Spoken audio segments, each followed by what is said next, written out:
And I'd like to take this opportunity to introduce you to the main side training team. First, starting left to right, we have Doug Bargwin, who is, of course, all of us are here tonight. Then we have Doug is a past district governor. We have our area assistant governor coordinator, Robin Merchant. We have past assistant area coordinator and Polio Plus, current Polio Plus chair, Scott Boucher, and then that's me. And I am the district trainer for the main side. Let's see. So we will be taking attendance a little later in the session, as Robin is probably chatting those of you who she doesn't have names for. We just need to get all of your information in a way that we can capture going forward. We're going to try to stay on schedule. Robin will be keeping time, and we'll try to give people a warning when their time is coming up. We did a really good job last year keeping it to 2 hours because, you know, all of us have been on, well, a lot of us have been on Zoom all day. So, and there's interesting research coming out about what being on Zoom all day does to you. So upcoming training, we have the following 3 Mondays are the last 3 nights of pets, and the secretary and technology training we have not scheduled. It's typically one session for secretaries and technology, and we start with the technology because secretaries have to use that technology, and then we go into more in-depth secretary stuff, so people who come on for the technology part of it can jump off afterwards. We'll give you an idea of when that's coming. All of you should have received a link to the agenda in the email that I sent you. I can't put anything. Robin, can you put the URL to the agenda in the chat, please? Oh, there it is. It's in it went away. Okay. Actually, I can do it if you haven't. I've got it handy. Thank you. This agenda is all set for all of the sessions. So you'll be able to see what's coming every one of those nights. So tonight, we're going to start with our district governor-elect, who is here with us tonight.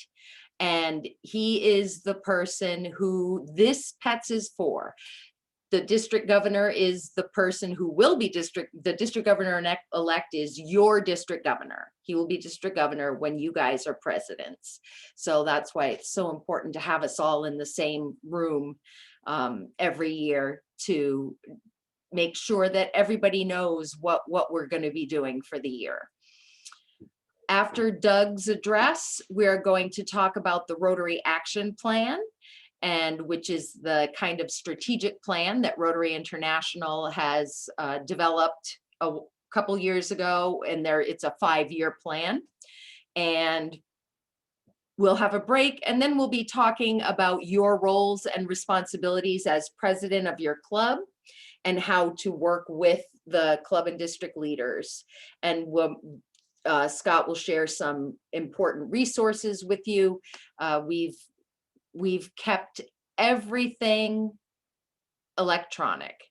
So the other thing I want you to see, if you go to the top of the agenda, there's a link that says right under part 1, it says quick reference links, and that resources document, that's a very important link that you want to keep throughout your year.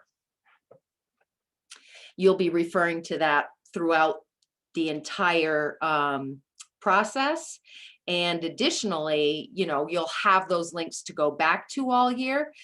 And if there's anything that comes up during the training that we don't have on that list, we can absolutely add it so that, you know, it really contains everything that you guys feel is essential to help you through your year.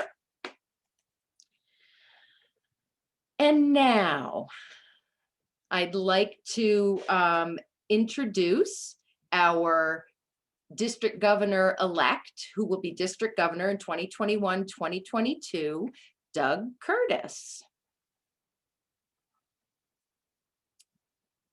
And Doug, you can just tell me when to change the slides. Can everybody hear me okay? Yep. Everybody can hear me? Yep. Okay, great. Corinna, thank you very much. I really appreciate the work that you guys have put in, and I want to welcome everybody to tonight's session. I also want to say a special shout out to Floyd Rockhold, who is here visiting with us. He's the AG from Presque Isle in 7810. So thank you, Floyd, for being with us tonight as well. And I've been working quite closely with Floyd for like the last, I'd say, year plus, as Joelle and I have worked to integrate our district together. But I want to start out and tell you that I don't normally write out what I'm going to say, but tonight I did so I wouldn't miss anything. And at the end, I think we'll be able to get to the basics of what I'm trying to get to. But certainly I thank you all for being here. And I want to start the evening by saying bonsoir, Rotarians.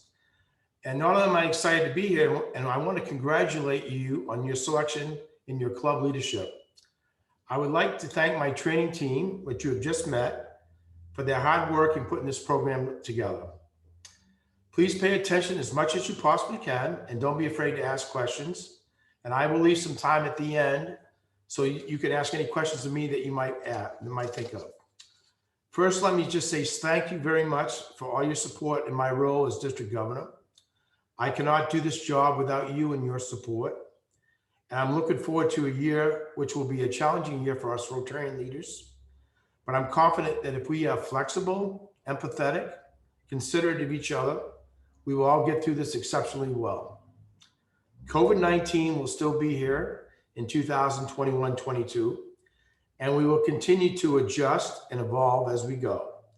Therefore, some of my plans have not been finalized, such as club visits, but I will let you know as soon as I can. What I can tell you is we will have a virtual district assembly in the fall, and we will keep our district project close to home in both Maine and Quebec. So the next slide is an overview of what I plan to talk about you today.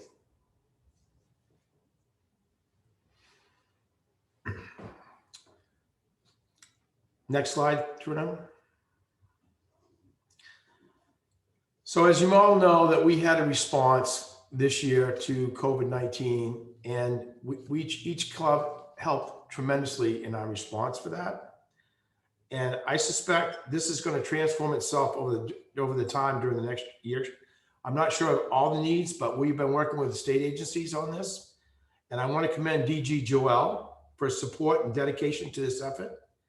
Our district stepped up to support the statewide effort in Maine that involved 3 districts, which provided laptops, refrigerators, PPE, and volunteers towards this effort. Next slide. And as you can see, the fire and EMS personnel were the first ones to get their COVID shots in Maine. And if you can go to the next slide. Excuse me. And this slide shows you the 23 fire and ambulance agencies statewide. And we made a district-wide contribution of $7,842 altogether from our clubs in Quebec and the state of Maine. Some clubs donated directly to their local departments, and some we used some district funds to do that. So I want to say to you a big thank you for your effort in this, because I know we delegated this out to all your clubs and you guys delivered the checks, and I hope you got some local support from this. Next slide, please. So I'd like to introduce you to Shaka and Razi Mentor. This is the president-elect for our Rotary year. And he has 2 famous lines, as you can see there. To do more, you have to grow more. And each one bring one. And those are the simple messages that Shaka has for us for this year. And I think it's something that's easily to be done. One of the things I would like to say is I personally recently added 1 new member to our club through Zoom. A year ago, I didn't even know what Zoom was. So we'll go to the next slide, please. One of the things I want to emphasize to you is we have to be flexible in our thinking. We have to be welcoming to our clubs, and we have to reach out to potential new members that may not traditionally look like us. We need to work with our youth and our Rotary actors and involve them in our club projects. We must also reach out to other organizations, which I will highlight later, to make our service projects relevant to both our members, the communities we serve. I think Zoom is here to stay, and it will replace many of our in-person meetings. I would also like you to consider hybrid meetings while people attend via Zoom and in person. I do not want to give up on the in-person meetings, but I would like to recommend you consider in your planning service projects that you can do in person to supplement what you're doing as conditions permit. If you go to the next slide, please. And this is an Interact club that the Mclaughlin Rotary sponsored a year ago. And you can see they're all pretty excited about this. So we want to involve interactors as well as Rotaractors in what we're doing. Next slide. And you can see there's two old white-haired men, Lenny Gronrose, pastor to governor, and myself. When I joined Rotary, I had black hair like these young kids, and now I'm old. So this is their induction ceremony to Interact. I'm sorry. Next slide. I also want to emphasize a couple things I'd like to do, and this is a quote from Shaka, which I thought was very good. Service is the rent we pay for our space on this earth. And I want to plan to create a district-wide committee on diversity, equity, and inclusion. And if you know somebody out there who would like to serve on this committee, please let me know. Some of my other membership ideas is to create passport clubs. You can go to the next slide.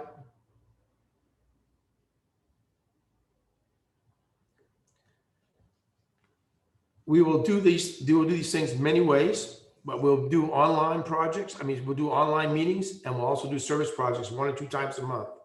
The beauty of this is that people who do not have a club to meet for lunch, but would like to serve their community in Rotary, may do so. For example, I can meet in Zoom and do a service project in my hometown or Quebec City if I want to.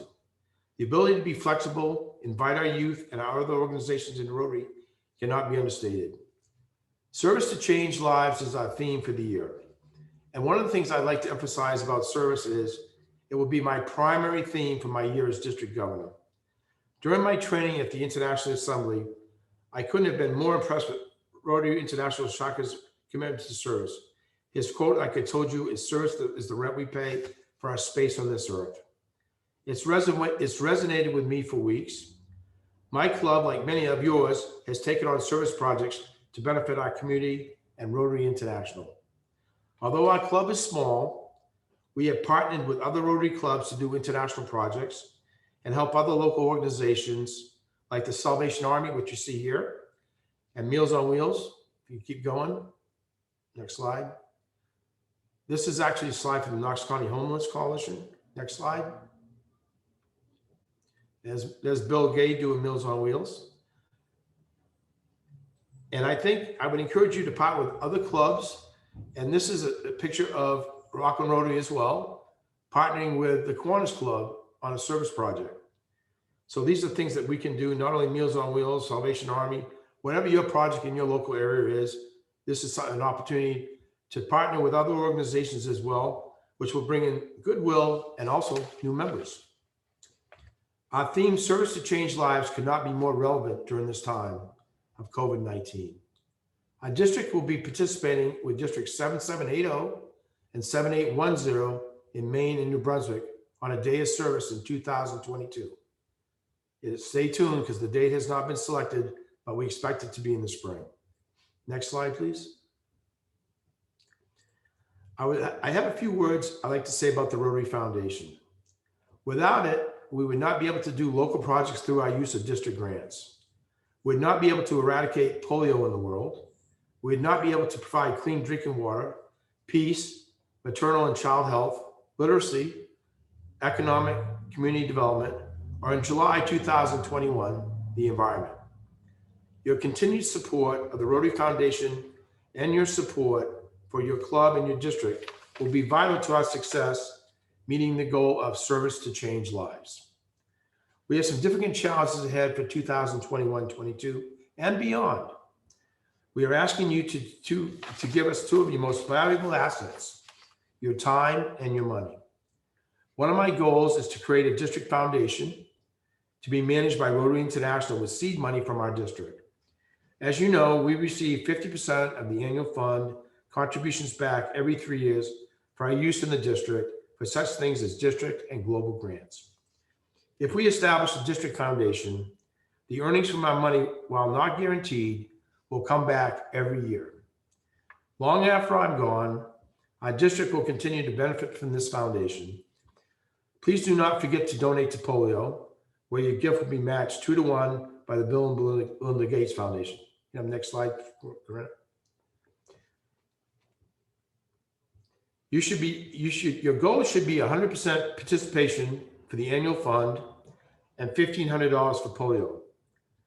Regardless of your club membership is able to do, every donation is appreciated by me.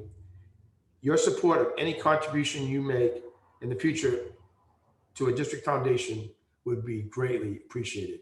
Next slide, please.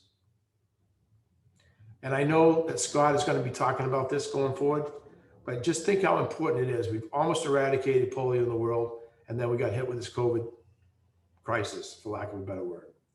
So we're almost there, and I know Scott will talk about that. Next slide, please. My goal for the environment for the district project is to do 2 global grant projects on the environment. Rotary's new area of focus, which will begin in July of 2021, and to do those in both Maine and Quebec. Next slide, please. I will not be picking the projects. I'm assembling a team headed by past District Governor Deb Walters to do that. Your club's support of the district project will be critical to its success, and again, ask you for your hard-earned money. I ask you for your time and your sweat equity. We will be at a distinct disadvantage. To do this, our district will provide us with $25,000, but we will need $30,000 to do 2 global grants. I'm confident we can do this. In past years, the Rotary Foundation would match our club grants 1-to-1. So when your club would give $1,000, the Rotary Foundation would give $1,000. This is not going to happen this year. The Canadian government is also out of funds, and there'll be no contribution from them, as there have been in the past years. So my plan is to work with what I have, and that you will be able to continue your support to the district as you have in the past. While the project may be smaller, I hope to have as many district Rotarians participate in a hands-on project, as we will be able to celebrate our success in our own district. The competition for global grants is high, and there's not enough money for all the applications at Rotary International. Thus the change of funding. However, that's not going to stop us. Next. So there we are, Maine and Quebec. That's where our projects will be. Next slide, please. My goal is to return to an in-person district conference in St. George, Quebec in May of 2022. It is our home away from home, and I could not be more excited to put this event on, COVID permitting. I hope to highlight our year of achievement in service. It may look a little different, but I'm excited to announce that District 7780 in Maine and New Hampshire will be joining us. The plan is in the early stages, and the term be flexible is never more appropriate. Finally, some of you have asked me about a governor's citation and RI presidential citation. In order to complete the RI's presidential citation, you have to complete 13 of 25 tasks, and it will be electronic. I have been mulling a governor's citation. I would like every club in the district to receive one. We have all been through a lot this past year. My primary focus will be re-engaging our clubs and our membership and service to change lives. I'm leaning towards doing one, and I will announce my plan in June. I want to thank you, and I would ask you whatever questions you have of me. Thank you very much for your time and your attention.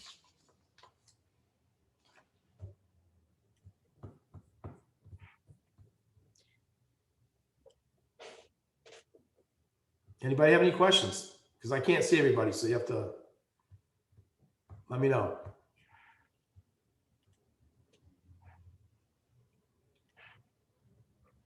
Anybody scared?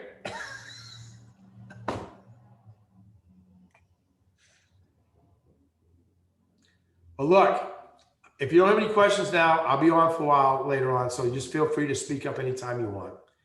And from now on, I'm going to conduct all my sessions in French. So that's how I respond to it. Okay. So that's it. Merci beaucoup. He can't even say my name right. I can't wait to hear his French. That's because I have a friend named Corinna and Corina. Not the town, Doug.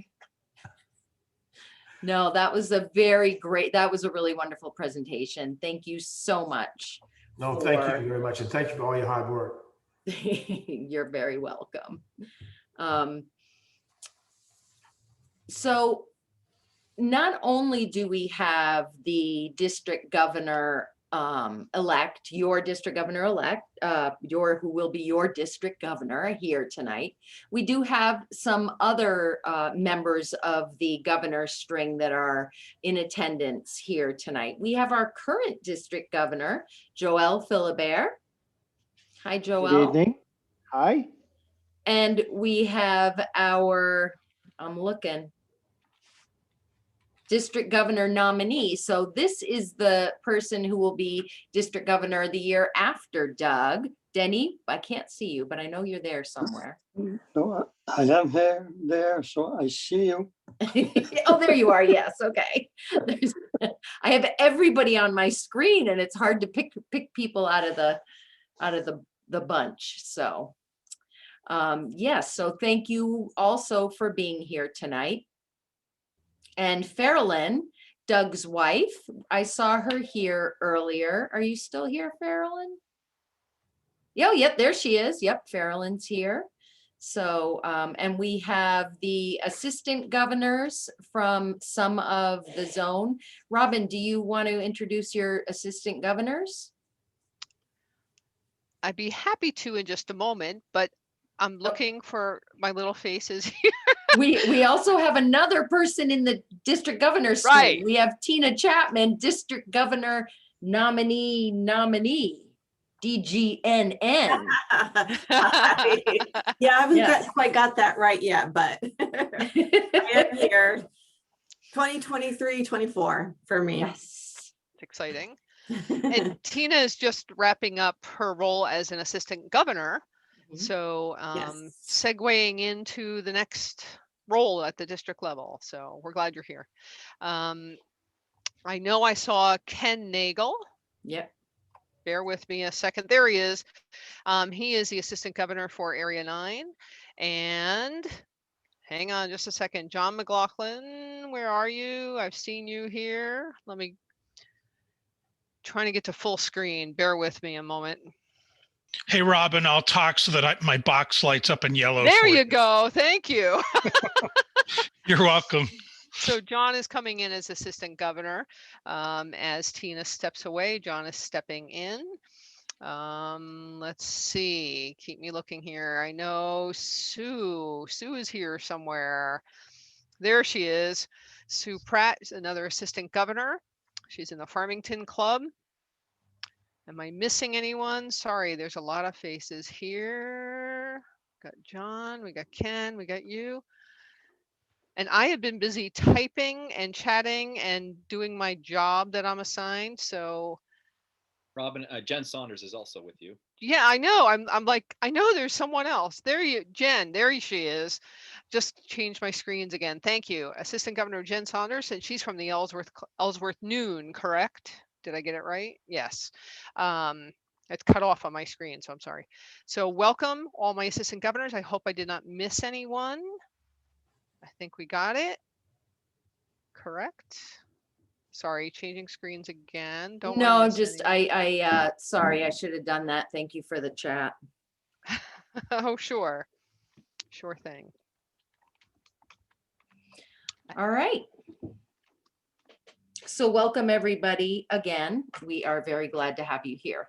I'm going to move right into the next part of the meeting, which is, oops, go back. So I'll start sharing again. And if we haven't done it, because like I said, I've been distracted doing some typing and greeting and doing my job. We do have, let me find, immediate past district governor. Oh, Did I get that yes, correct, Suzanne? IPDG, that's right. Hi, everybody. There she is. It's like, okay, you got to wave, sorry. Well, we're glad you're here. Thank you. All right. So back to the slides. This part of the, I really love this action plan that Rotary came up with, and the strategic planning and the forward thinking strategies and initiatives that Rotary comes up with. It's one of my favorite things about Rotary. And somebody should probably like write down how many times I say it's one of my favorite things about Rotary, because you'll probably hear me say that a lot. I kind of do like Rotary. But oh man, sorry, I'm losing my screens here.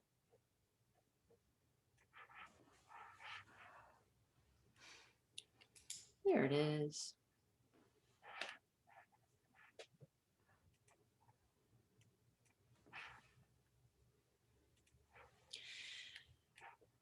Everybody has different stories about what brought us to Rotary and what keeps us in Rotary. But we do have a common bond. Together, we see a world where people unite and take action to create lasting change across the globe, in our communities, and in ourselves. Oops, wrong way. As people of action, you guys will remember the people of action signs we had before. Those were amazing and so much fun for the clubs to use. We know that fulfilling a vision requires a plan. And I'm going to talk to you a bit about the Rotary International Plan for Rotary's future, because we know there's a big gap between who we are as an organization today and who we need and want to be. And again, that's what's one of Rotary's strengths, is always trying to narrow that gap. Rotary conducted focus groups and surveys and asked more than 1 million members, leaders, and Rotary participants across the world to share their input with Rotary. I'm really glad I was not in that data collection group. Their goals were shaped by that feedback, and they learned that their members thought that they needed to become more nimble. Now, I say that when this was done in 2015 is when they started. They had no idea what was coming down the road. But they learned also that they needed to be more open to new ideas and faces, and better about capitalizing on changing technologies and trends. So it's really interesting to look at all this with eyes that are, now in a pandemic, and that Rotary had that vision before this. They also knew that they had to look outside of Rotary. So when they surveyed the general public in 2015, they talked to people in 15 countries around the world. They asked them what would motivate them to join a service organization. And they told Rotary, people told Rotary, that a sense of purpose and an opportunity for community service were the most important things. They wanted causes that were important to them. They wanted somebody with an established reputation and a strong heritage. And they wanted to engage in programs that made a difference locally. So sounds a lot like Rotary, doesn't it? They also were asked if they had heard of Rotary, and they found out that our global awareness is actually outstanding. In fact, 3 out of 4 people surveyed were aware of Rotary. And among the world's leading social service organizations, Rotary's in the top 3 in terms of awareness. And people know enough about us to know that we do good in the world, but there are still challenges. Only 35% knew that Rotary was an organization for them. Most had only a vague idea of exactly how we do the good in the world. And only 25% of people surveyed said they knew someone in Rotary. All of us here know how it is playing out in real life. Membership is dropping as much as 18% in North America. And I don't even know what that number is now, but it's bad. This was last year. And we set a record in 2018 for the number of people who left Rotary. And since we're people of action, it makes sense that this plan is called the Action Plan. It's a plan that's clear-eyed about the challenges that Rotary faces. It acknowledges the difficult conversations we've had at Rotary and have to continue to have. The Action Plan offers a framework and space to identify and address those potential disconnects between the goals and needs of the clubs and districts and zones and headquarters. Because change is hard. The Action Plan helps guide how we'll achieve this. So it is ambitious, but it's achievable. With a 5-year time frame that will push us, but not exhaust us. So it's focused and it's to the point. It has 4 priorities, just 4. But that's what helps make it so nimble and flexible. Each priority reflects the input, feedback, and hopes of current and former members, leadership, Rotaractors, alumni, youth exchange students, and Rotary staff. In all, Rotary reached out to more than 1 million people, as I said, who are connected to Rotary in some way to ensure that the Action Plan priorities were the right ones. And we're authentically Rotary. The 4 priorities are increase our impact, expand our reach, enhance participant engagement, and increase our ability to adapt. So let's look at each one in a little more detail and some of the ways that we'll turn these priorities into action. First of all, increasing our impact. Our actions will answer these questions. What will our legacy be? How can we define and measure the impact? And how can we do more good in the world? Rotarians are effective problem solvers who create solutions that last because they invest in relationships, what all the leadership books today call building social capital. We know how to mobilize networks, and we're constantly learning from our experiences as we participate in our clubs, in volunteer projects, and as we manage our careers. Throughout the fight to end polio, we've shown what we can do when we draw on our collective strengths. We've created solutions customized for the people that we're serving. We've evaluated results to learn from our successes and setbacks and forged those partnerships with global health partners. When we found that infrastructure was missing, we built it. And this is our legacy. It's also a model we'll use again and again in pursuit of our goals, educating the world's children, ensuring equitable access to water and sanitation, helping local economies grow sustainably, and so much more. But in a data-driven world, legacies must be measurable. To increase our impact and provide even more proof of what Rotarians are capable of achieving, we have to be more data-driven and data-informed. This kind of measurement is a best practice in every sector. You probably do something like it in your own profession. As we know, the current and potential partners, as well as younger Rotarians, want to see hard proof of our impact. So by documenting the metrics of our good works, we get a clear picture of the results. We learn how to replicate and scale up our successes, and we can tell more compelling stories about the good we do.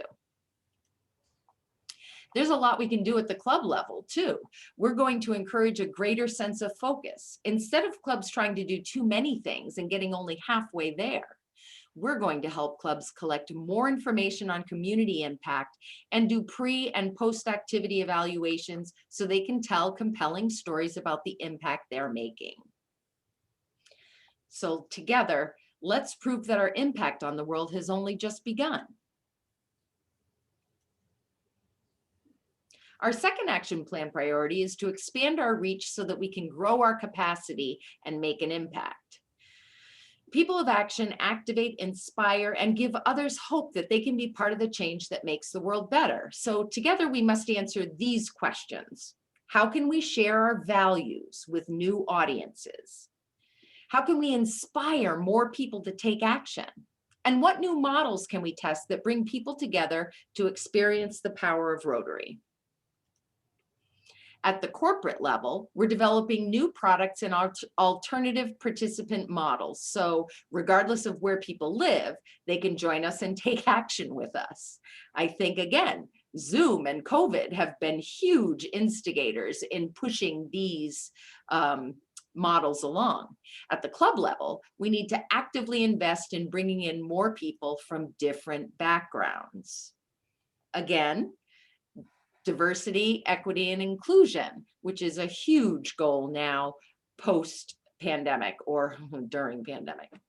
There are so many ways to create new channels into Rotary, bringing family members to events, involving local Rotary actors, updating clubs' websites and social media pages. There are all kinds of leaders in communities, and we want those leaders connected to Rotary. So let's open up our thinking about who a leader can be and reach out to these new people. Start a dialogue about how we can mutually benefit from their participation in our activities and events. And don't forget to look around in our communities and see all the ways people are connecting above and beyond our normal organizational connections to schools and other civic groups through shared professional goals, for example, or shared cultures or interests. And let's invite those people to connect with us too. When we think beyond traditional partnerships, we show we're an open, engaging organization. We demonstrate that positive change starts with welcoming the talents and ideas of others. So together, let's build connections and opportunities that'll allow people to share our drive to do the same. What kinds of things are you doing to maintain connections in light of social distancing? Definitely something to think about.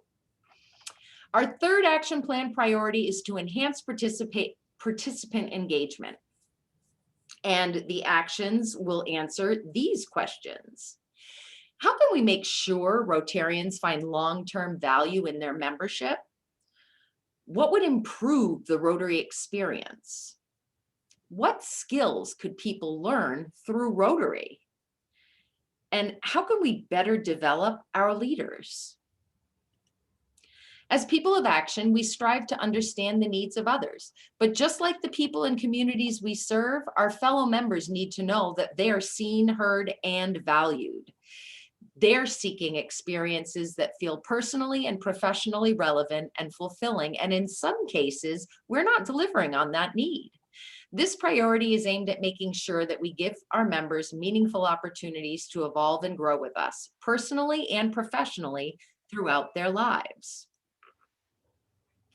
But let's not stop with our members. We want to improve the overall Rotary experience for anyone who affiliates with us, and we should take nothing for granted. We need to look at every encounter as an opportunity to show our people what Rotary can do for them as individuals and as members of our club communities. Let's create the space for members, participants, and the community at large to provide regular feedback on their experiences and their needs. Let's not wait for a community need to present itself to us. Let's be proactive and become known as the people who spot opportunities for positive change that no one else sees. And let's take a hard look at what happens when people volunteer with us or attend our events. Are we doing everything we can to say, we're thankful you're here, you matter to us?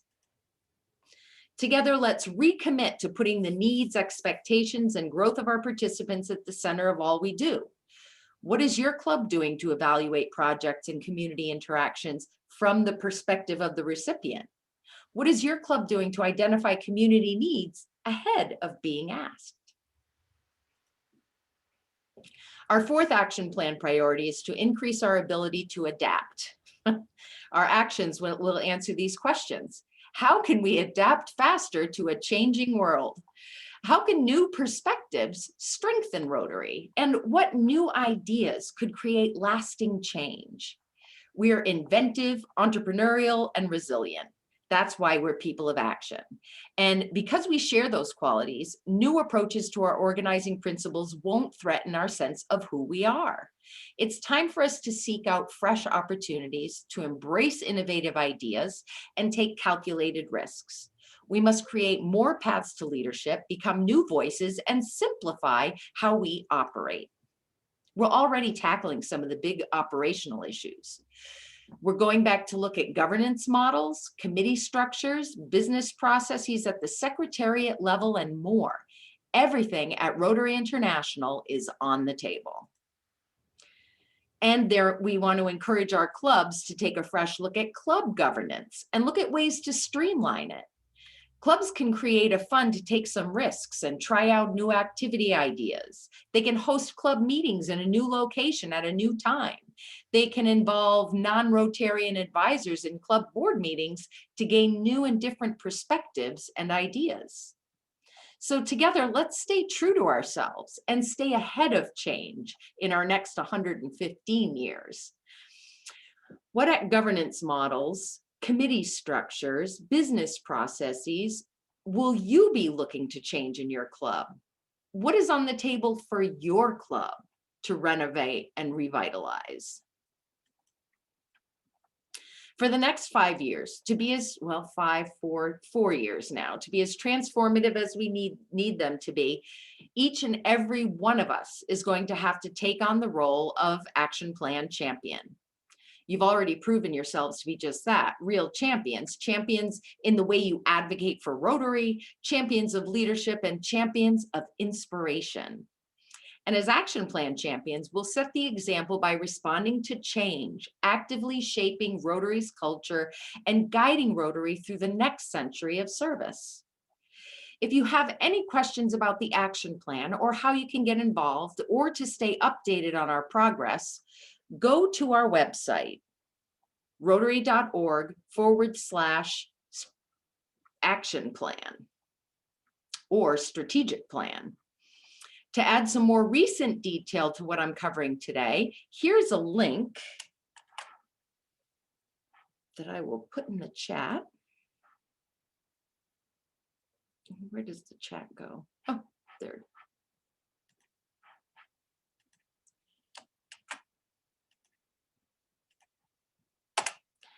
And it's to the 2019-2020 report to the 2020 convention from General Secretary John Hugo. And it's a lot of really wonderful information and brings things a little more up to date. Tonight, you'll also hear more about the ways that we're ensuring that no one is left out through our diversity, equity, and inclusion efforts. I don't know if it will come up in any of our sessions, but talking about bringing skills to members and making the membership more valuable, both Robin and I have new jobs because of our roles in Rotary. I, as a trainer, got a job, it's been 4 years now, as a data documentation and training coordinator. And Robin now has a job that uses all of her technical abilities that she learned as working on the training team in Rotary as well.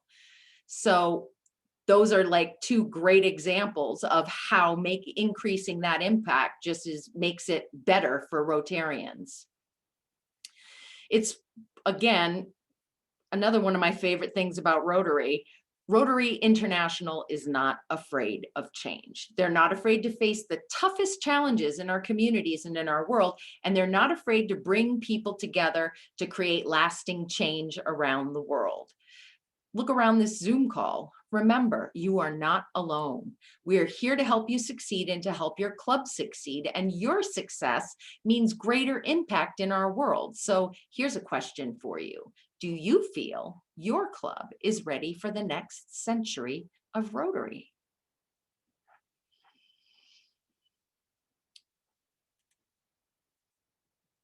Now, before we head off to break, does anyone have any questions? Oh, I got to find people's faces again. Where are you? And feel free to either raise your hand, or actually I'll stop sharing for now so that we can see everybody. Down in your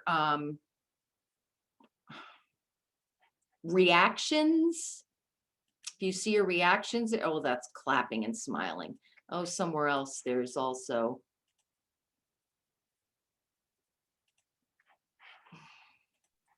in the participants pane, I do believe. There it is.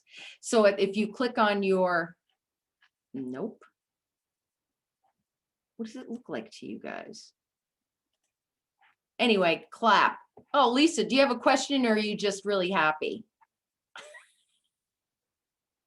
She's happy. Okay. Scott, do you have a question, or are you clapping? I think Judith has a question. Judith, do you want to unmute? Go for it. Yes, thank you.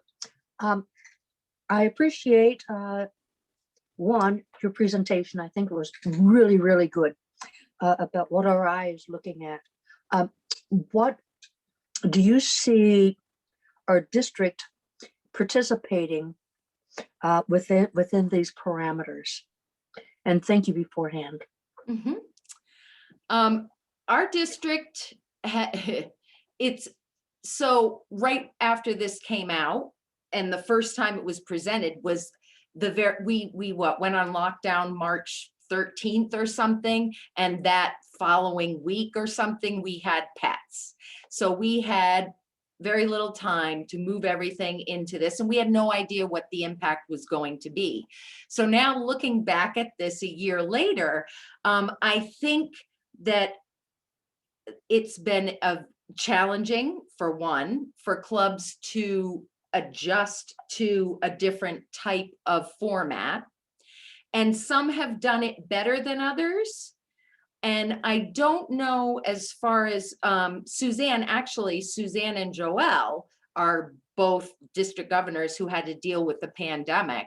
I think and had different experiences because of the time they were in and the evolution of the whole situation.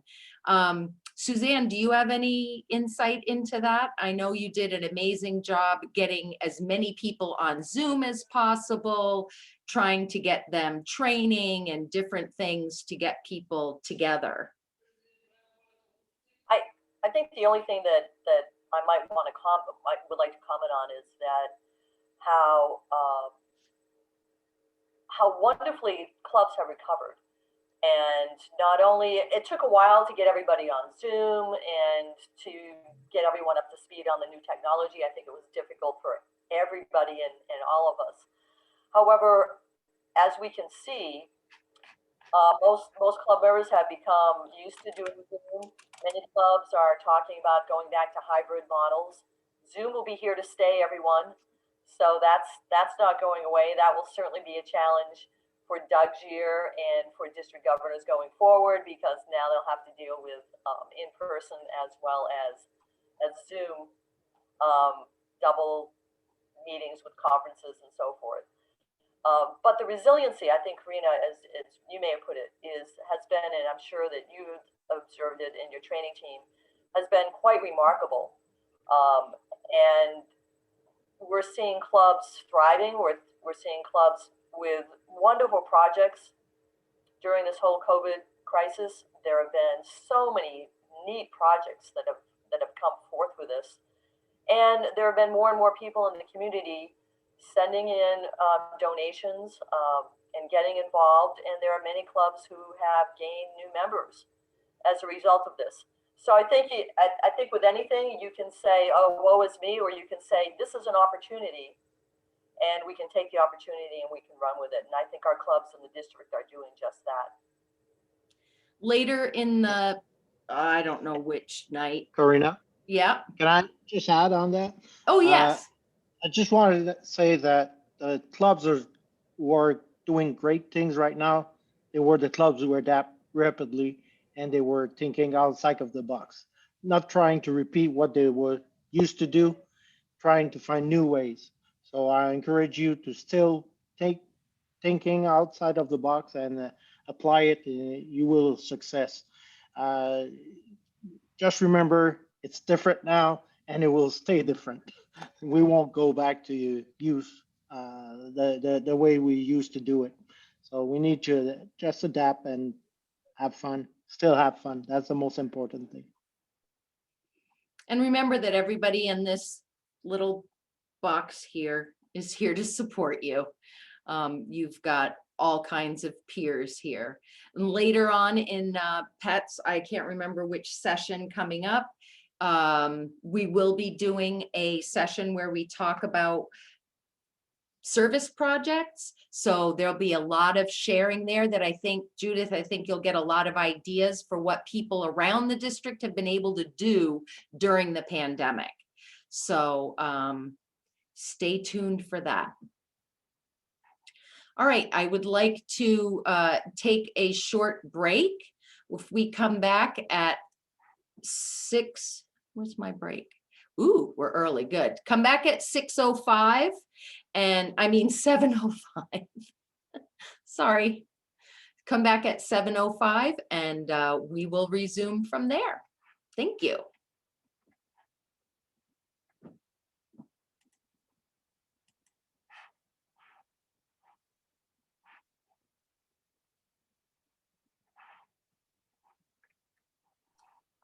So can we chatter in between? Sure. Yeah, that's cool.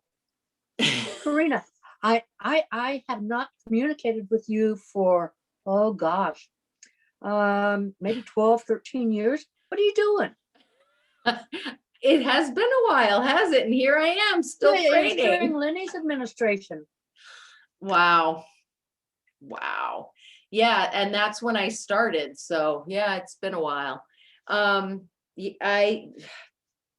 4 years ago, I started a new job in April, March, so the end of this month will be 4 years.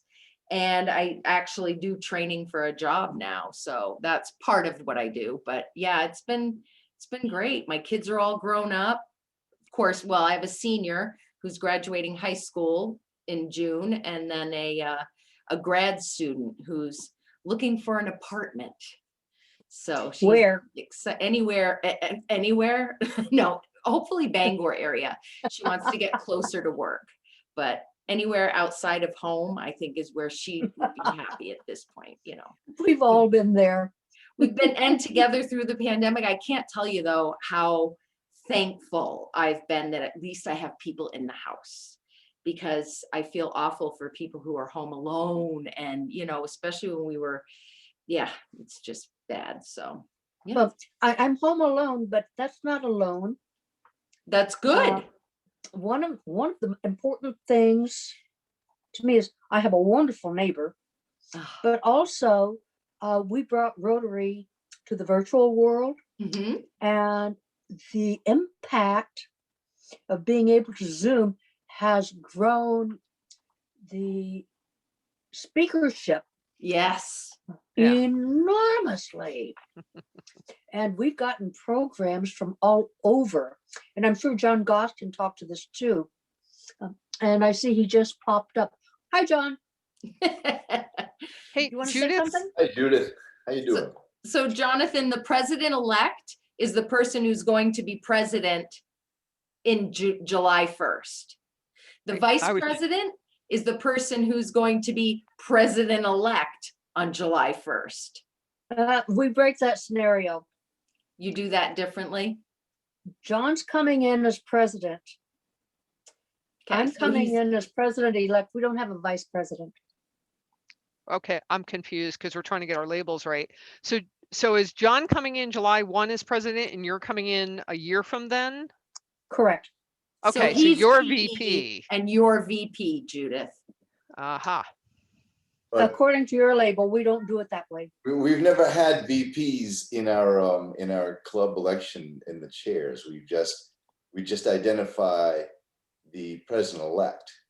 So for the past 10 months, I've been president-elect, but I was never VP, at least in our. Okay, so you're PE and she's PEE. Yes, we'll do with that, Karina. Yes. Got it. I So was yeah, not Robin, sure for if I- for your calculations, Robin, Judith is VP. Okay, and then John, you Is will PE. be president July 1, but you're saying you've been president for 10 months. No, I've been president, well, in Elect. our club, I've been president-elect for 10 months. Right. Okay. Yeah, you're the PE, and then Judith is coming in a year from now, so she is VP. Okay, Correct. gotcha. You got Got it. Okay. your language, yes. Yes. So do you Yeah, so when understand why now when I was the AG of this area, I had problems with Camden? Come on, Doug. When you and came if to talk anybody to has us, any you said questions, nothing feel about free to problems. ask. Any other Rotary questions, feel free to ask as well during this little break. We have one more I got minute. a question for Doug Abogman if he wants it. No, You got. So I have, Floyd's on this link as well today, and I'm going to be talking to Darren Hanson tomorrow. He's coming to visit our club. He's the DGE for 7810. Do you think that we should try to? I sent you an email. Partner with them on secretary training, because I talked to my club secretary today, and she said she doesn't even know she's doing things right. She's been secretary for 4 years, but I'm just curious what your thoughts are on that, or you guys do something else. anybody can come to our secretary training. That's fine. absolutely fine. Right. I know that 7810 is going to do it in the middle of May. I didn't know if we wanted to partner with them to do it. Yeah, we haven't set a date yet, obviously. I think it's May 18th for them. I'm not sure. Floyd's there. If you want to hold on for a second, I will check that for you. So they already have something scheduled? Yes, we do. Oh, excellent. I'm going to dive in here really quick too. We have someone on the phone, so I don't have a name. The phone number is 653-9804 as listed on my screen. Could the person on that phone speak up and tell me what club you're from and your name?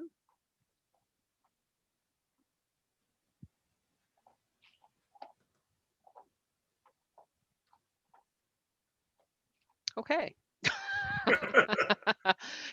Person's on a break. Hello? Are you there?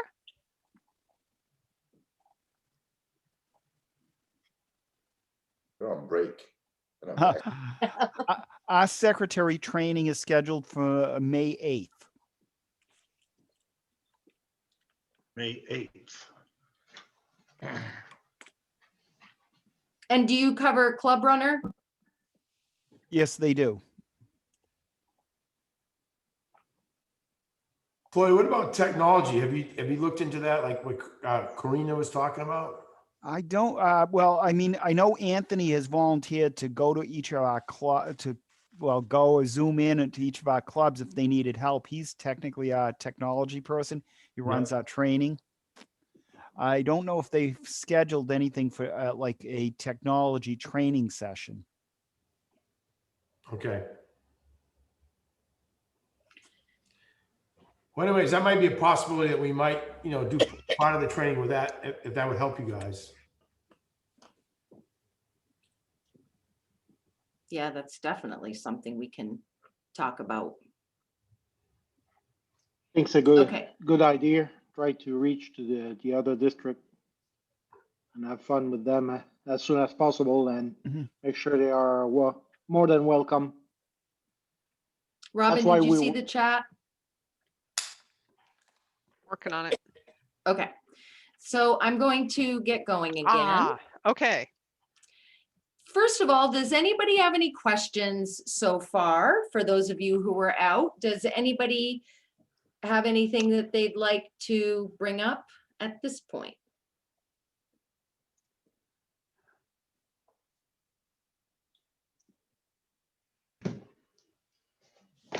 We have some technology issues happening for a few folks, so I hope you can hang in there with us. And if not, I hope you, if you need to leave and come back in and that helps you. So we have Lisa. Lisa's struggling with her slate of officers. No one's stepping up to be president-elect. I think that's a common problem.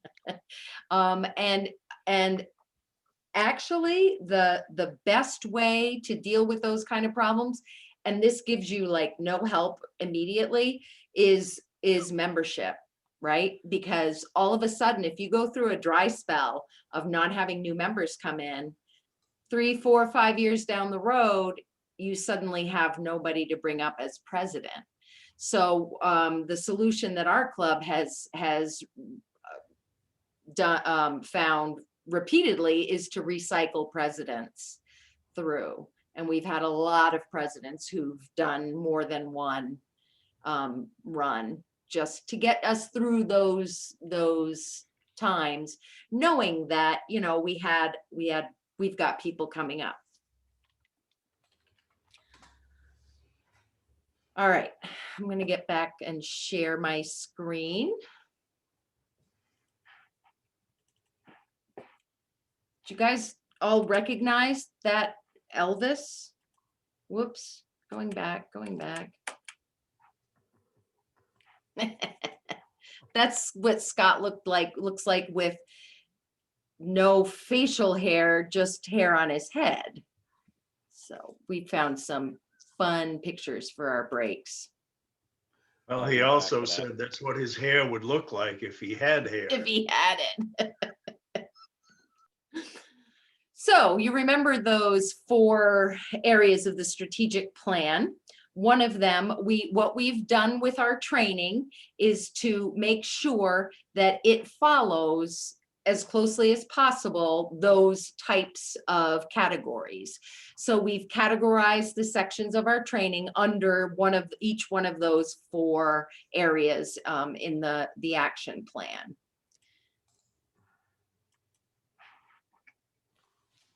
Oh. So under the increasing your ability to adapt are the roles and responsibilities of being a president of your club. When we were talking about what the learning objectives were, this was for Marcel's year.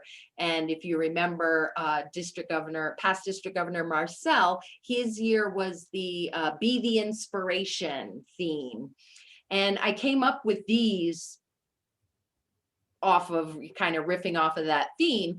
But as a club president, these are the things that you're going to want to present to your club, right? You want to be inspiration, motivation, you want collaboration, and you want to practice delegation. So as president, you lead your club, engage and inspire members, and promote Rotary in your community, right? So you lead your leadership. You need to be prepared, knowledgeable, and empathetic to the needs of your members and your community. That has not been more important than this past year. You want engagement. You want to engage your club. So you want to be organized, you want to be relevant, and you want to be responsive. You want to inspire them by showing up, leading by example, and having a positive attitude. So, and then that helps you to promote Rotary. You want to promote it in addition to your community in your club as well. So I am pulling these bullet points. I hate slides with a whole ton of bullet points. So I'm not going to read the slides, but I do want to go through these points. These points are right in the front of your president's manual. So you can refer to them every time. But these bullet points really give you a good outline of what your responsibility are as president-elect, and then the next set will be for the president. So you want to be in contact with your president and your club. So you want to be in contact about what the club is going through now. You want to make sure that you serve on the board in some fashion so that you know how that board operates. And as some of you are struggling with, assign your committee chairs and trainer for your year, and supervise the preparation of the budget. Encourage incoming officers and create your account on My Rotary. Get to know the technology. Make sure that you have everything you need to be able to handle the technology when you become president. Find out what it is, what you need, and see that you get that met. That is a huge, important task that will make your job so much easier when it gets there.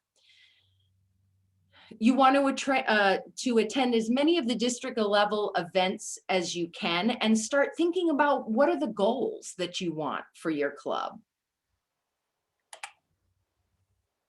So when you're president, your goals, maybe they're ready. You know, you want to have each committee on your board to have a goal so that they feel involved, so that they know what their job is for the year as well.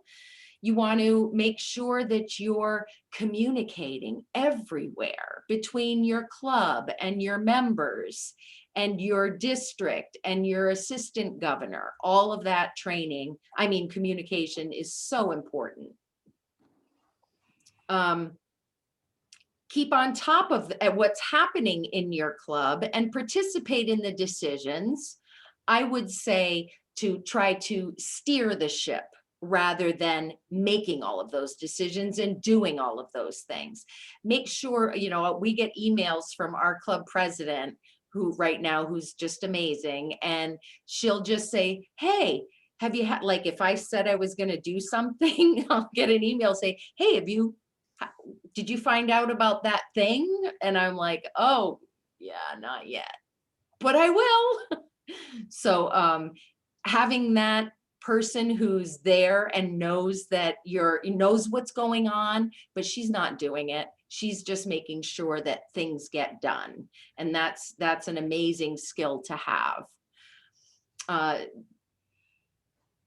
Accounting and budgeting, those are very important for your year. And make sure that, again, everybody is up on the technology and knows how to do what they need to do in Club Runner and on the other websites at the district and at the RI level. You want to collaboration and communication. Those two things are huge. And you also don't forget about the district governor's visit. Of course, with COVID, this is all going to be different, but it is the most important Rotary meeting of your year as president. Follow Rotary Youth Protection Policies. So there is risk assessment that you need to be aware of, and you're going to be responsible for leading your club's board meetings. Plan and lead is interesting and relevant club meetings. Hopefully you're not doing that, but you've got somebody who is doing that. Make sure that you have somebody who does that, and especially the fun social events. Get trained. Get your members trained. Get your club committee chairs trained. There's all kinds of training that's available on Rotary International. It's absolutely amazing, the resources that they have there for every single office in Rotary. And then you've got the paperwork things. You've got to track your club's goals in Rotary Club Central. It's not paperwork anymore, it's digital, but doing all of those, the club goals in Rotary Club Central, it is amazing because it's hard work because they ask you some kind of difficult things. If you know them, what the questions are ahead of time, like how many dollars was this project, did this project cost? How many volunteer hours? How many people? How many, you know, like all of these things, if you know them ahead of time, you can collect that information. All of that data goes into RI's database. And it's what helps what they were talking about when they were talking about data-driven decisions and putting their money, you know, knowing where to put their money based on what they're seeing that clubs are doing. So even though I know makes having an event that much more difficult because you've got to make sure to have somebody collecting that information. It's also just as simple as that. Assign somebody to collect that information. And that's available right in Rotary Club Central. When you enter in an event, they ask you all the questions. Again, district events and submit an annual report to your club on the club's status before leaving office. I don't know that our club's actually ever done that, but that would be a good thing, wouldn't it? Typically what happens is the incoming president reports. So, and the important thing here is to remember continuity, right? The outgoing president is talking to the incoming president so that they're all working on the same things. And that report, actually, I shouldn't say that. That's right. At the installation banquet, we always have an outgoing president talk about the things for their year. And yeah, duh. All right, sorry. I had a brain cramp. I'll work with your successor. And the last point there is really, really helpful. If you have new directors coming in, make sure that they're invited and encouraged to come to meetings before the end of the old director's year, so they can have a better idea of how things go with that, and how things are supposed to go with each of those, with each of the different chairs, so that they know what they are supposed to be doing for their new position. Any questions? I haven't been able to look at the chat.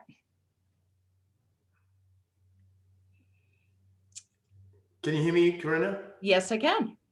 So I just want to say, I looked at a report from RI this week on polio. And one of the things that stood out to me was the clubs that actually entered a goal for polio on the RI website achieved their goal. Mm-hmm. And the clubs that did not enter anything did not. And of course, we're still working on it. But I want to let you know, if you don't put it in writing, it's a wish. So I would suggest to your presidents that you do that. That's what I'm working on right now, because I'm going to try to narrow things down as much as possible. And that's one of the reasons why I'm having so much trouble trying to decide what a governor's citation should look like, because the emphasis for my year is going to be on service, but I would like to do it with multiple clubs, multiple districts. So that's one reason why we're going to do a day in service with the 2 other districts. That's one reason why we're going to do a district conference together with another district, so we can expose ourselves to other ideas and more people. And I think the more we expose ourselves, the better we will be for it. And I would encourage the club presidents to do that. Making goals is very important for your year. And having actually a lot for our club, for example, the Polio Plus is most often, this year there's a big goal, we have a big thing going on, but most often it's a budget item. So, you know, when you look through the budget, that might also give you an idea of places you want to pull from to create goals. Now, I just blew through a whole bunch of information with the action plan and the roles and responsibilities. We're going to spend the rest of the meetings working on the details of a lot of those things. But I want you to know especially two things, that list came from the front of the President's Manual, as I mentioned. And all of the trainings that you'll be hearing this week, this month training season, will follow the President's Manual. So you can refer to that manual and find links in there that take you to even more information on the Rotary International website. And Scott will talk some more about resources later. Does anybody else have any questions? Is anything surprising that you didn't know was part of your job? And all of the items, I don't know if you noticed with the asterisks, those are actually I think they're in the Constitution or something. What did it say, Doug, that they were? Can't remember. But all of that is I'm sounding like a broken record, but that's okay. It's in the President's Manual. And printing out parts of it are wonderful for your needs, but every time you need to refer to something, make sure to use the links that we've given you, because the most updated version will be in those links. And if a link breaks over time, you'll know that there's maybe a newer version out there that didn't get updated the same way. You'll need to go look for it. So it's a good way to do it.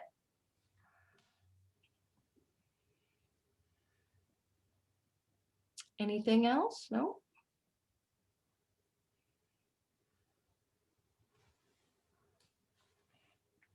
Okay.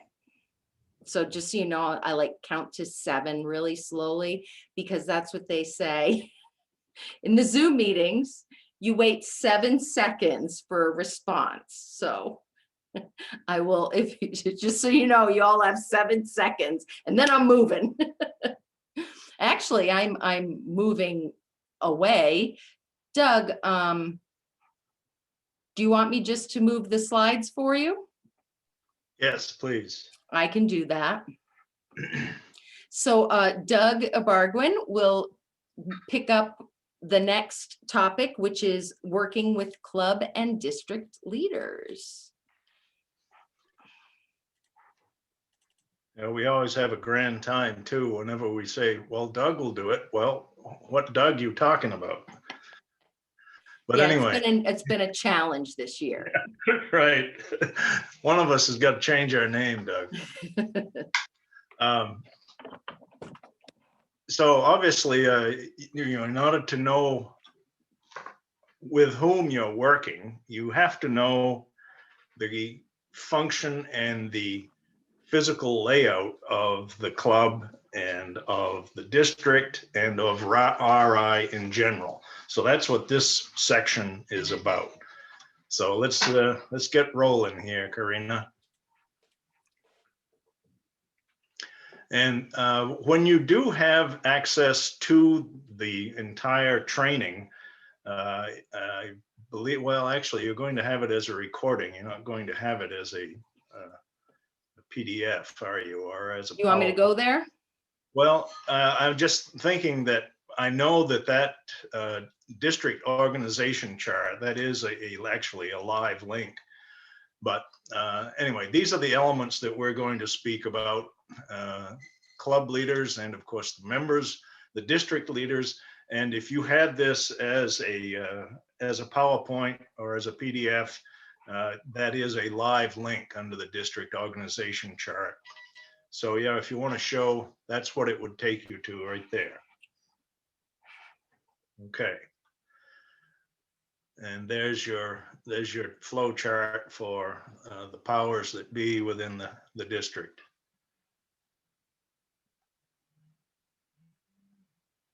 Okay. Lots all right. of them.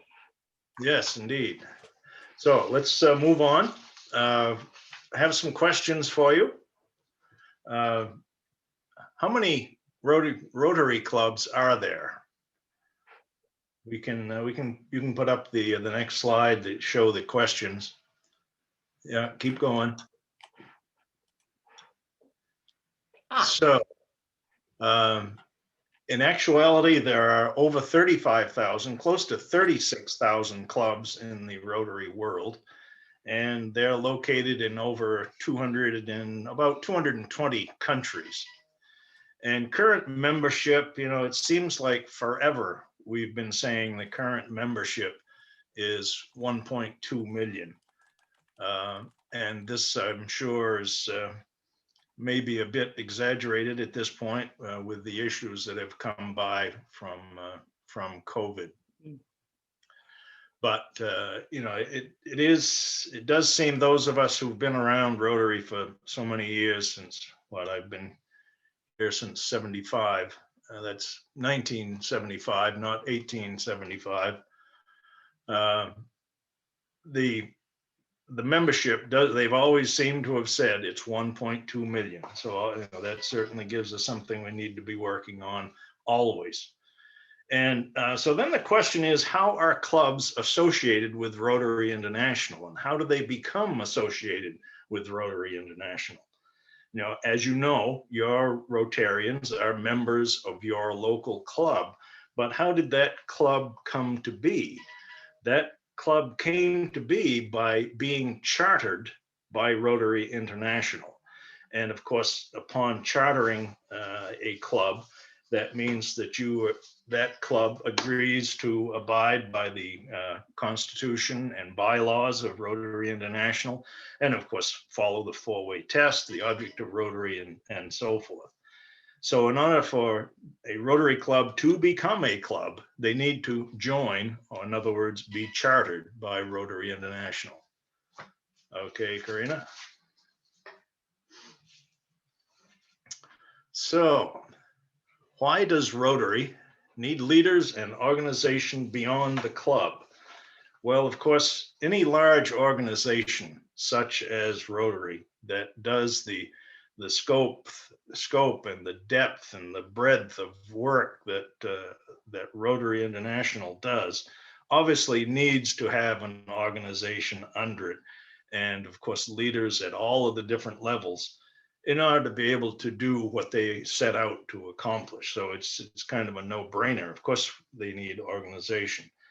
And you'll see in a graphic here shortly that in order to do this, the over 35,000 clubs are organized into about 535 districts, such as 7790 and 7810 and so forth. And those districts are then organized into 34 different zones. So, you know, a bit more manageable, so to speak, by breaking them up into segments. And they're more or less geographically accomplished. And each of those levels have elected officials that are that coordinate between that zone or district and Rotary International. Okay. So, as you also should know, that naturally Rotary is quite unique in that we have the change of upper level leadership every year, or at least you're supposed to have it every year. I mean, we can see there have been some issues with some clubs that are maybe perhaps smaller and just not generating the new inflow of members.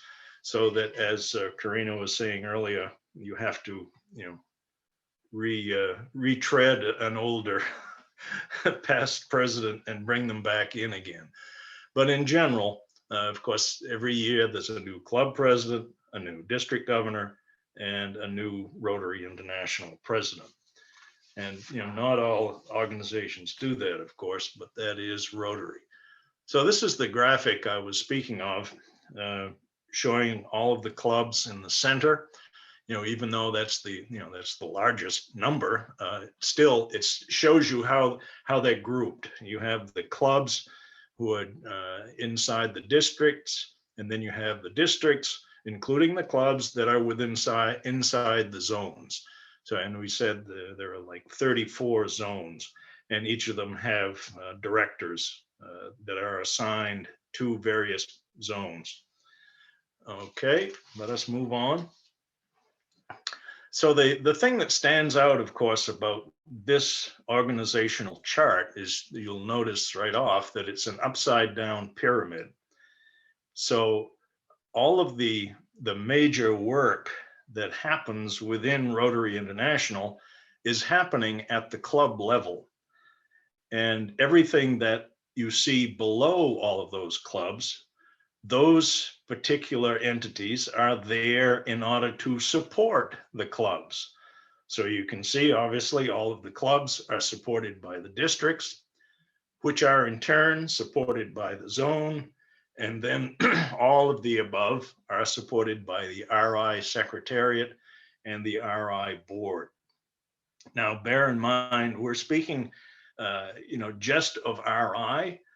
There actually is another entire RI board separate from, well, I shouldn't say another RI board, but another board, which is the board of the Rotary Foundation. They are two separate entities, much like within our own clubs, where we have the club, but we also have a foundation of the club. It works the same way, of course, at the international level with RI. So you can see, obviously, that directly from this graphic, how important the clubs are, because as I said earlier, that's where all of the action takes place. All right, Karina, next. Okay, all of the Rotary officers that are listed here, the international president and all of the officers there, the board of directors, and there are 15 different directors representing approximately 2 zones. And as I said, there are 34 zones, so it doesn't work out exactly evenly. And of course, the district governors, those are all volunteer positions. And the only paid individual that you actually have is the RI General Secretary. And in this case, it's Chief Administrative Officer John P. Hecko, or Huco, I guess is the proper pronunciation. And some of you may remember, in actuality, there have only been 12 different general secretaries in the history of Rotary International. The one who was in the office the longest was the one who was actually the very first general secretary, and that's Chesley Perry. He was general secretary from 1910 to 1942. And some of you may have been in Rotary long enough to remember the predecessor to John Huco, and that was Ed Futa. Ed Futa was general secretary from 2000 to 2011. We were fortunate enough to meet Ed several times in the course of district governorship at various meetings, and tremendous guy, great sense of humor. I'll never forget him showing up at the International Assembly in San Diego dressed as Zorro, which was quite entertaining. He was quite the guy. So the only other ones who are, of course, paid are the staff who work within Evanston, about 500 people who work there at the international headquarters, or one of the 7 other international offices. Okay. And we've already been introduced to the RI president for 21-22, Shekhar Mehta, Rotary Club of Calcutta, Mahanagar, West Bengal, India. And of course, India is very strong in Rotary, a tremendous number of Rotarians from that area of the world, and they keep growing, unlike the Americas, where we are declining. That area of the world is increasing in Rotarian. So it's no small wonder that an RI president would come forth from that area. And of course, you've just met Doug Curtis, our new district governor, coming in July 1 from the Rotary Club of Rockland. And yeah, here's a loaded question. Why do we need Rotary districts? And in actuality, of course, we've already, in a sense, answered this. You've seen it in a previous slide, but you can go ahead and move to the next one, Karina. Not only, of course, we're saying that the district supports the club, but the district is that primary bridge between all of the local clubs within the district and Rotary International. And if I can put an extra plug in here, naturally, as we've already mentioned, communication is vital in this venue. If you're going to have a bridge, you've got to have communication across it. And that's where, especially speaking about Club Runner and such things as clubs being integrated through Club Runner to Rotary International, so that it enhances the communications between the club and Rotary International, which is also naturally going to affect what the district can communicate with individual clubs and individuals within a club. So some of the particular bridges are the administrative and education, such as you're witnessing right now with pets, a leadership bridge, and of course the bridge to the Rotary Foundation. Since the district is actually the one who handles the funds that are used in district grants, obviously you need a very strong bridge between the district and the Rotary Foundation, because they are the ones who administer all of those funds from the Rotary Foundation. And of course, the district staff, as you know, is there to help clubs to accomplish whatever it is they are seeking to accomplish. All right, let's move on. And of course, as we said previously, the district itself is made up of volunteers, just like you and just like myself, that come from the clubs all over the district. And of course, we all have the responsibility of making the district be successful. And of course, the more that our clubs are successful, the more the district is successful. So you just have to remember that when someone asks, well, who is the district? Well, you just look in the mirror. You are the district. Each and every Rotarian in the district is the district. And next. So here is a current map of just showing individual markers to indicate the clubs that are in 7790. And you'll notice the numbers, of course, are 21 clubs in the state of Maine in 7790 and 28 clubs in Canada, in Quebec, in 7790. But if we look at the next slide, we see the clubs that are in District 7810. Now, why do we speak at this point about 7810?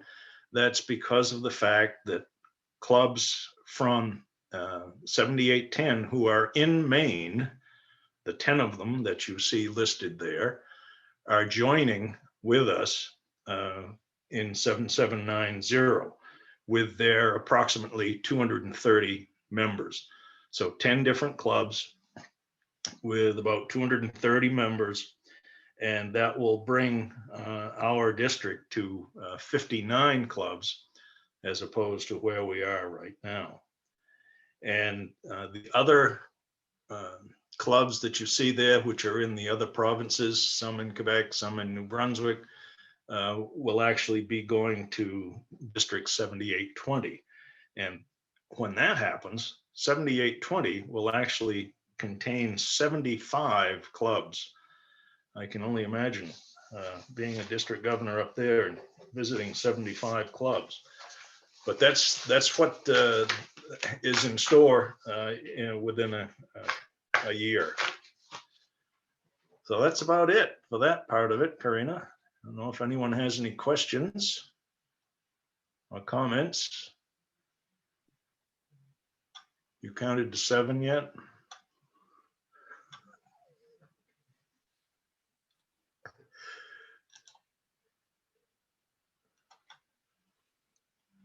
Okay, well, I'll jump in next. I don't think we have any questions just yet, but let me jump in. Oh, one of the questions that just came up is when do the clubs from 7810 join our district? Let's let Doug answer that. The other Doug. The other Doug just needs to take off his mute. There you Okay, go. I got it now. So that's a great question. And so in fact, officially, they're going to join our club, our district the year after I finished, July 1st of 2022. There's a lot of reasons for that. There's a lot of things that we have to do. One of the primary reasons, though, is because 7810 has to join 7820, and their district is going to stretch from Labrador all the way to Nova Scotia. So they need some additional time as well. And we have some other things to coordinate, such as finances and getting those clubs integrated in our district. In fact, I can speak for Joel, I'm sure, and Floyd. We've been working on this for months, literally already. It's one of those things that's it's sight unseen at the local club level for the most part. But what we're trying to do is integrate them into our district right now as much as possible. That's one reason why Floyd is on this Zoom call today. What we're trying to do is invite them to be part of our district, and I'll let Joel talk a little bit about that if he wants.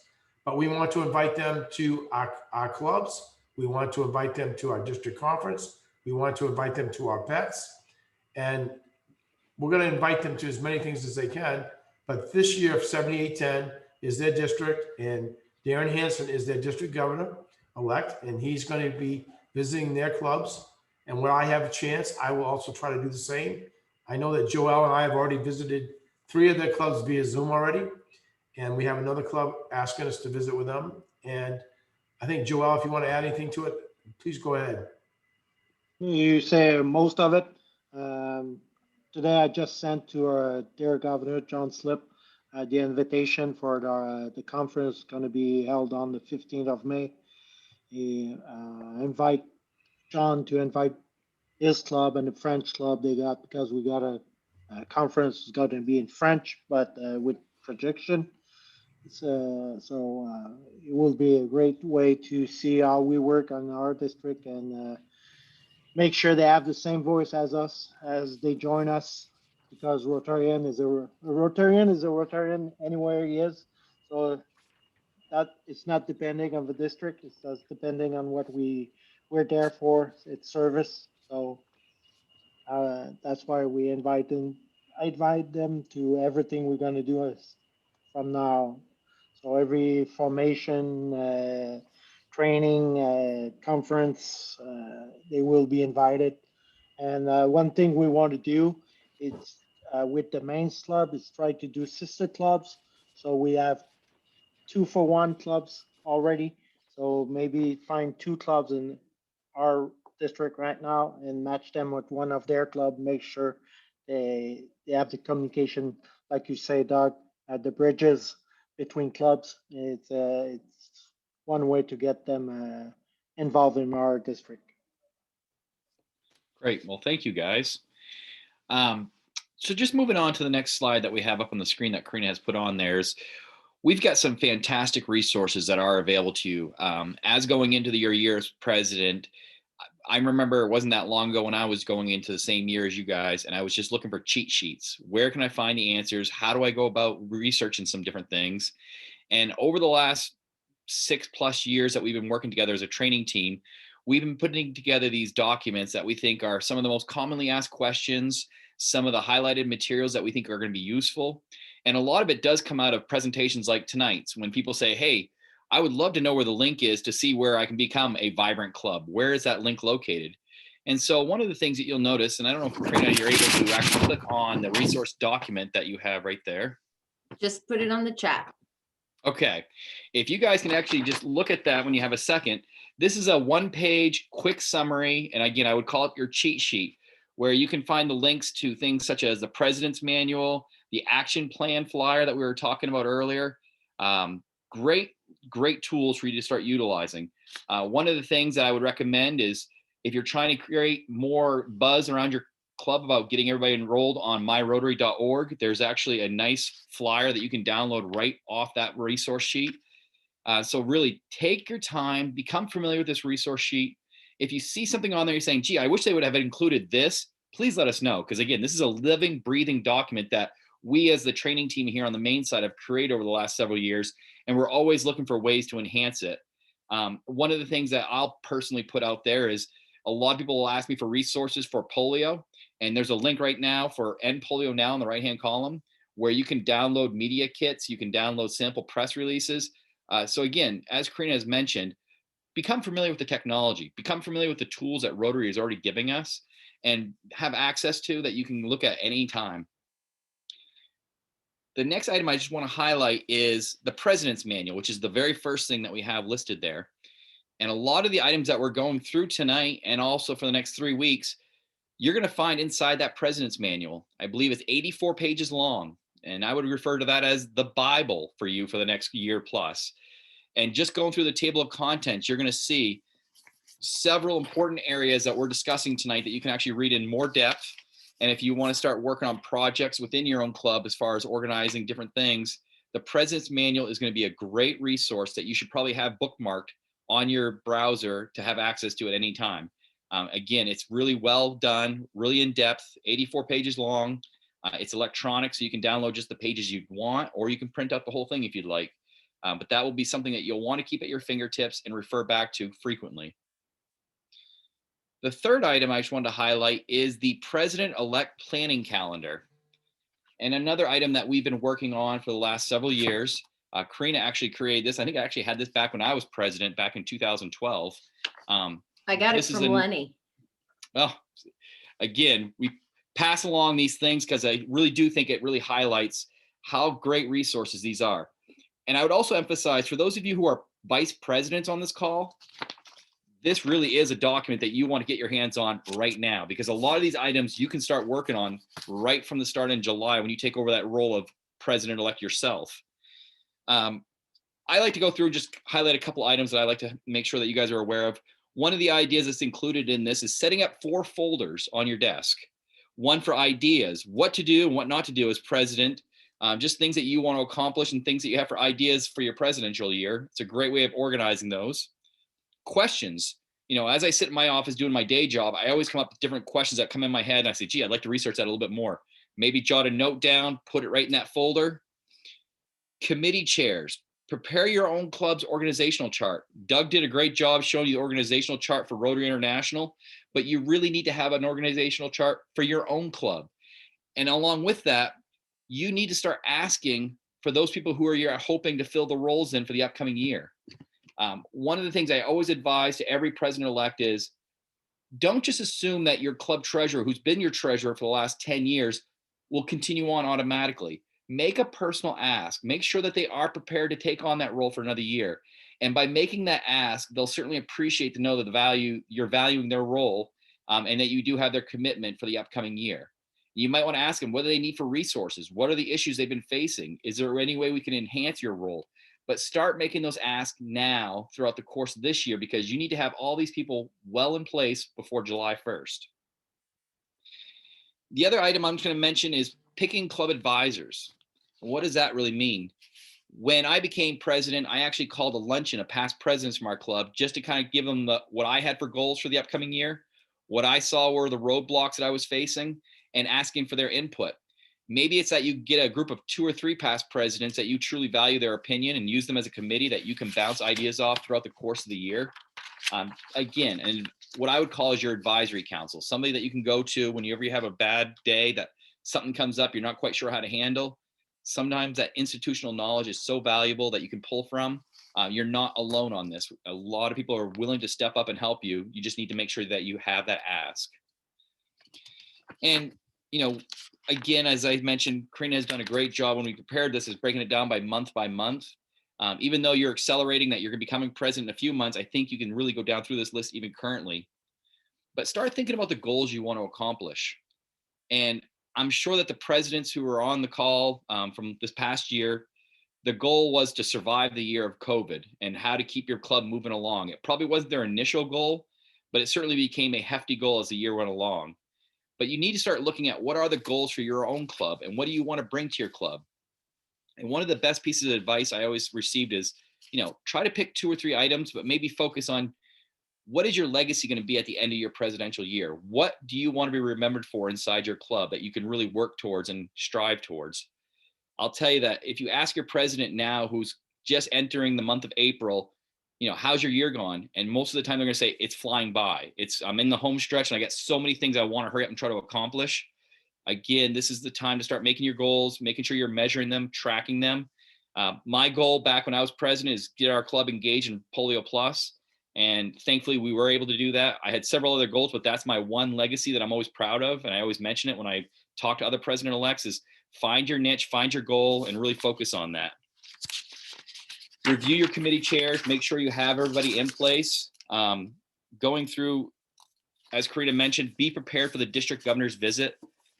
We can't emphasize enough as a training team that is the most important club meeting you'll have throughout the entire year. You need to treat that as being the most important program that you're going to have in your club years when the club is visited by the district governor. It is the district governor's presentation.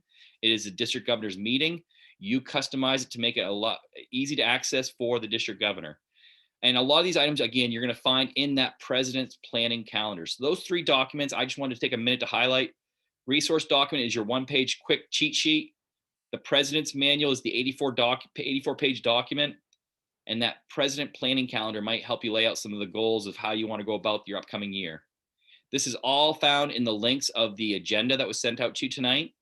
And again, if you take that resource document, you're going to see all the hyperlinks to the websites that you can access directly from your own browser. So if you have any other input that you would like to have us include in that document that you might find valuable, please let any of us know. We're happy to adjust and adapt.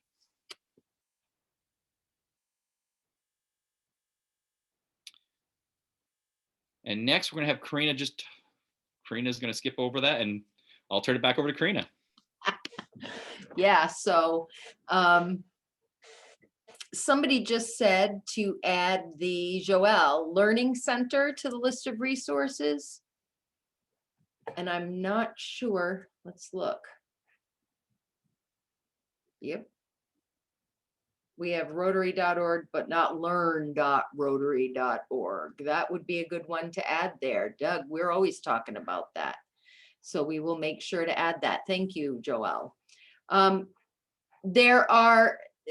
It can get really confusing when you're trying to find information and don't know where to go, which is why we put that resources document together.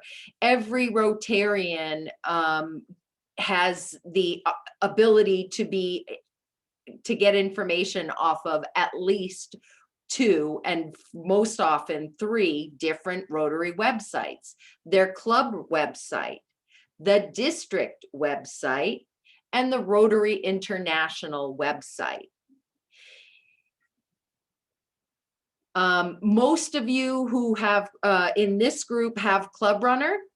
So on your homepage, typically there's a link directly to the district website. If it's not, the district website URL is rotary7790.org.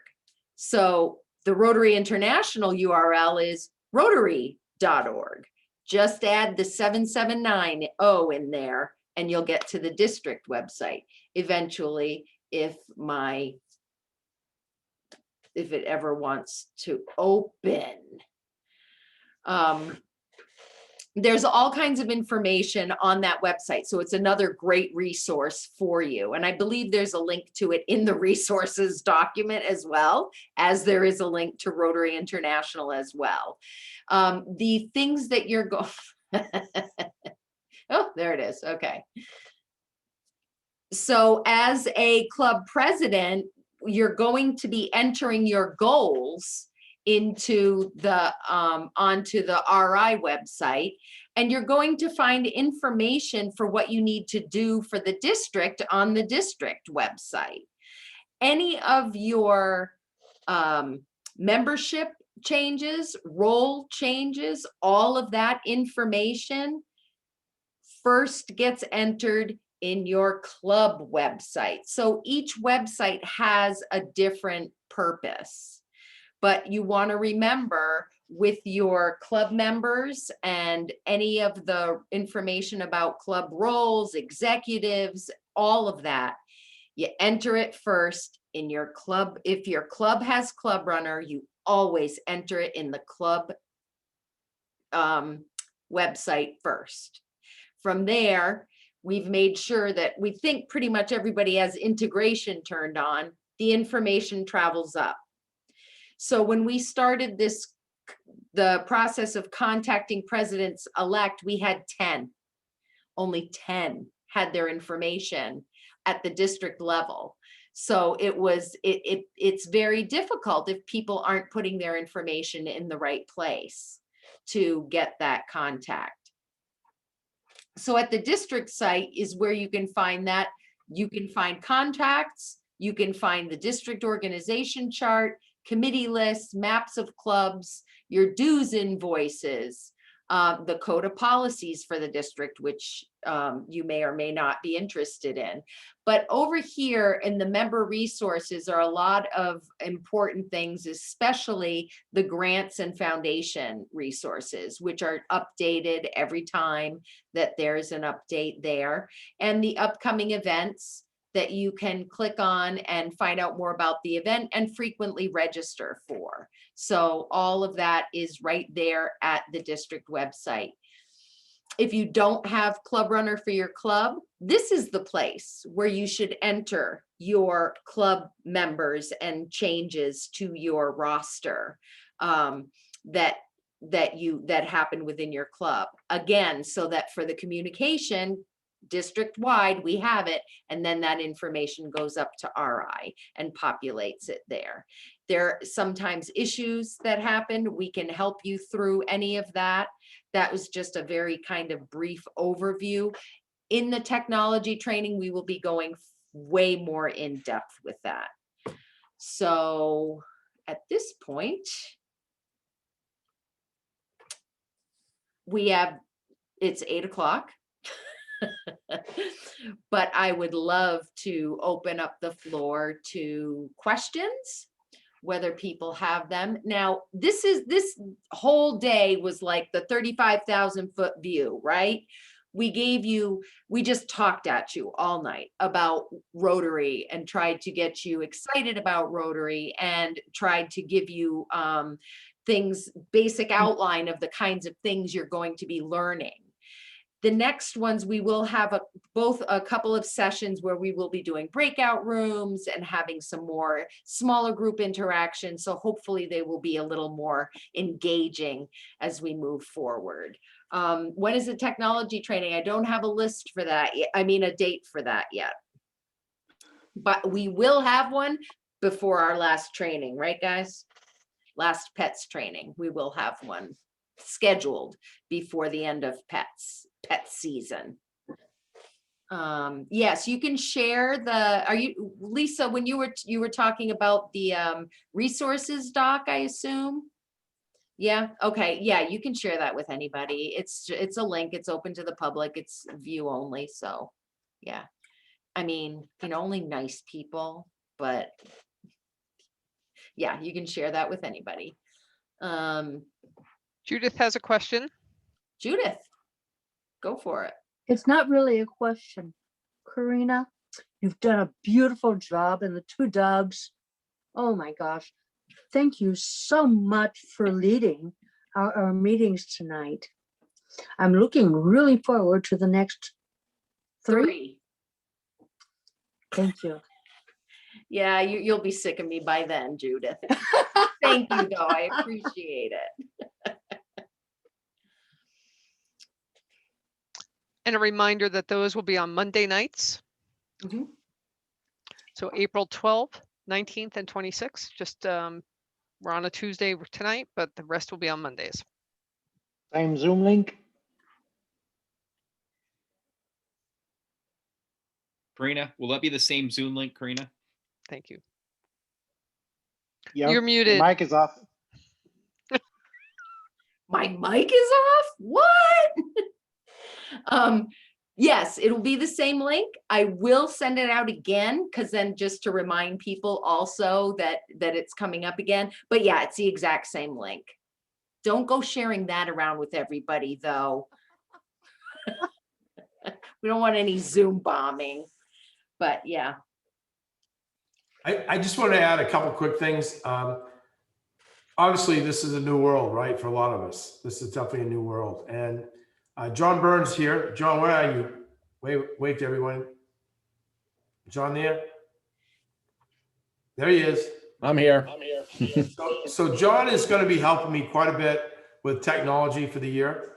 And he and my good friend, Corina, our trainer, he will be on our technology team as well. So he's doing double duty as president for his club.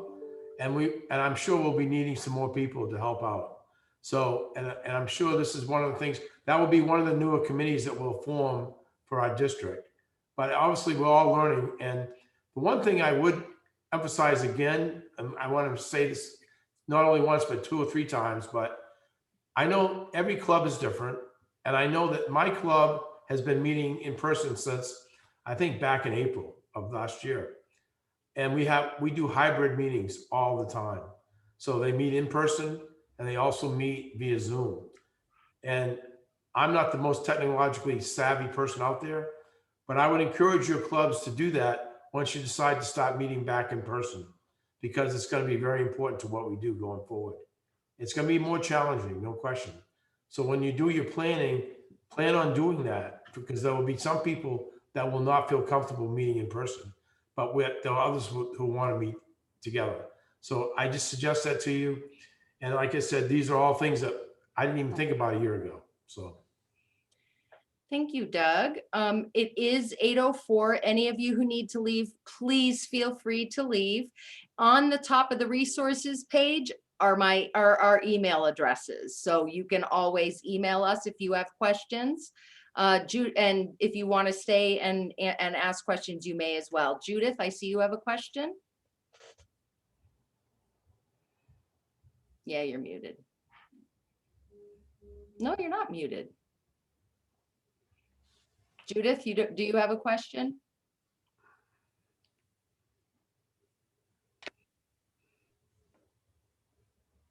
I can't hear you. I think I didn't Oh, clear. there you go. You've done great. Thank you so much. Okay, I will lower your hand. It was still raised. Thank you. Yes, thank you. All right, everybody. We'll see you next week on Monday night. Until then, have a great Rotary week. Thank you, everyone. Thank you.